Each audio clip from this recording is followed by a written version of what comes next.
కూటమి పాలన ఎమ్మిగనూరులో జరుగుతున్న అభివృద్ధిని చూసి ఎమ్మెల్యే బివి జయనాగేశ్వర్ రెడ్డికి తోడుగా నిలిచేందుకు తాను టీడీపీలో చేరానని మల్లెల గ్రూప్ అధినేత మల్లెల ఆల్ఫ్రెడ్ రాజ్ అన్నారు. ఈ సందర్భంగా మల్లెల మాట్లాడుతూ తాను ఎమ్మిగనూరులో 40 ఏళ్ల పాటు రాజకీయాలలో కొనసాగుతున్నానని అన్నారు. ₹1 ఆశించకుండా పనిచేసి పెట్టాను. అయినా ఎన్నికల వరకే ఆల్ఫ్రెడ్ రాజు. ఎన్నికలయ్యి వారు గెలిచిన తర్వాత ఎంగిలి విస్తరాకులా తనని వాడుకున్నారంటూ ఆవేదన వ్యక్తం చేశారు. దివంగత నేత మాజీ మంత్రి బివి మోహన్ రెడ్డికి తాను ఏ విధంగా సహాయపడింది లేదు. ఆయనకు ఓటు వేసింది కూడా లేదు.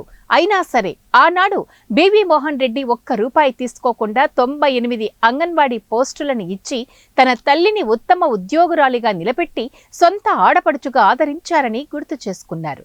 అంతేకాదు గత ఎన్నికల ముందు అంగవైకల్యంతో ఎన్నో బాధలు పడుతున్న వికలాంగులకు మద్దతుగా తాను ఆదోని నుంచి కర్నూలు వరకు పాదయాత్రగా పోరుబాట చేపట్టి వారికి అండగా నిలిచాను. ఆ రోజున కర్నూలు కలెక్టర్ ఆఫీస్ దగ్గర చంద్రబాబును ఒప్పించి వికలాంగులకు ₹3,000 నుంచి ₹6,000 పెంచుతామని తనకు బివి జయనాగేశ్వర్ రెడ్డి మాట ఇచ్చారని అన్నారు. ఇది కల అనుకున్నాను. కానీ ఇచ్చిన మాట ప్రకారం అధికారంలోకి వచ్చిన తొలి నెల నుంచే సీఎం చంద్రబాబు రాష్ట్రంలో దాదాపు 9,70,000 మందికి వికలాంగులకు ఒక్కొక్కరికి ₹6,000 పెన్షన్ ఇవ్వడం తన మనస్సును ఎంతో ఉప్పొంగిపోయిందని ఆల్ఫ్రెడ్ రాజు భావోద్వేగం చెందారు.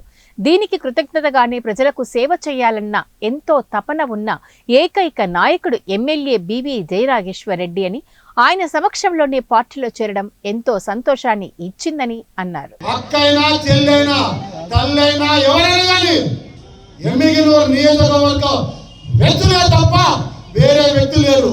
నేను ఇంతవరకు ఏ పదవి లేకుండా పోవడం కారణం నేను నమ్మిన నాయకుడికి అక్కలు ఉన్నారు, తమ్ముళ్ళు ఉన్నారు, అన్నలు ఉన్నారు, బావలు ఉన్నారు, మామలు ఉన్నారు. అందుకే వాళ్ళ పదవులు బట్టే నాకు ఏ పదవి లేకుండా ఎంగిలి ఇస్తరాలుగా తరమేశారు. కానీ ఈరోజు నా మిత్రుడు శేఖర్కి ఒక మంచి విలువైన స్థానం ఇచ్చినట్ట దానికి ఏక కారణం జయనాగేశ్వరుడికి బంధువులు లేవు,